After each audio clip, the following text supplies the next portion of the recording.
नमस्कार. आपलं नाव काय? माझं नाव देशमुख अजय राजेंद्र, राहणार राऊ, तालुका दौंड, जिल्हा पुणे.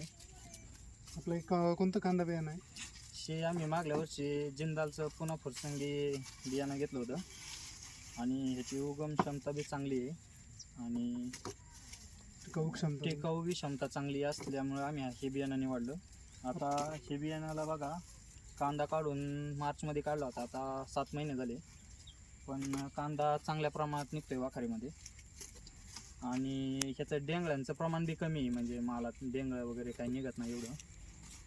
आपल्या कांद्याची सड वगैरे किती प्रमाणात झाली असेल? काय झालीच नाही असं काही? थोड्या प्रमाणात आहे बरं का. 20 पिशव्यांमागं क्वचित 3 गांबेले निघली जातात.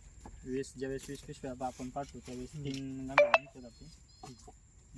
तसे कांद्याची क्वालिटी वगैरे आणखीन पण क्वालिटी साईज चांगली आहे, त्यामुळं आता आम्ही परत रोप टाकलेलं आहे. तुम्ही दाखवू शकता त्यांना. अजून आम्ही 2-3 एकर रोप टाकलेलं आहे जिंदालचंच, त्यामुळं काय अडचण नाही आहे रोपाची. कांद्याची साईज बी चांगली आहे. धन्यवाद.